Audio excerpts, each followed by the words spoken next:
Dear Editor, I'm inquiring for my people. My mother was Priscilla, she belonged to Watson, and he sold her to Bill Calvert near Hopewell, Georgia.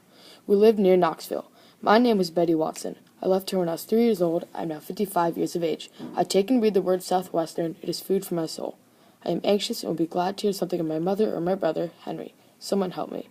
Hello. My name is Connor Ing, and this quote is a chilling example of an ad posted in a newspaper looking for family and responding to freedom, which is my postal. When the Civil War ended on May 9, 1865, African Americans took advantage of newfound cultural, economic, and political opportunities offered to them. The Freedmen's Bureau helped these freed people greatly. Led by Oliver Otis Howard, a Union general, the group provided food, shelter, medical assistance, and legal assistance to the former slaves. They also built schools for them, which the freed people gladly enrolled in to learn. However, a lack of funds, personnel, and overall politics derailed them from fully reaching their goals. Some slaves, despite being treated horribly and secretly vying for a Union victory, defended and showed their loyalty to their quote-unquote masters. Others fled as soon as they could, going to Union territory for freedom. Still more would not leave without their families and came back, often with Union soldiers, to rescue their loved ones.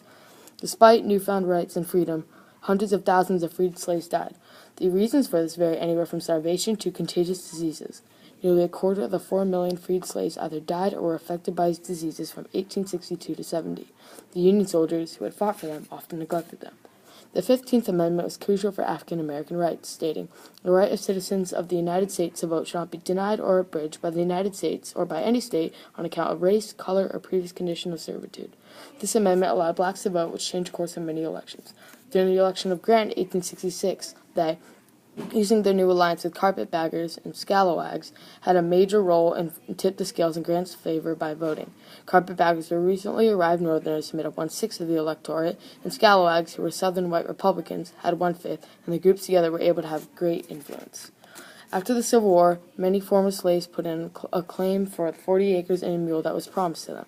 Due to corruption and the South's lack of cooperation, however, most of these claims did not fulfilled. Some slaves did get the land, although little is known about the effect on these landowners. The act was intended to give freed slaves abandoned land or even land of former Confederates. However, even some radical Republicans thought land was sacred and could not be given away that easily, so the plan fell through. So, what would you do if placed in the situation of responding to freedom? Would you join the radical Republicans and help assist the freed slaves to freedom, or side with the Democrats and try to keep life the same way it had always been?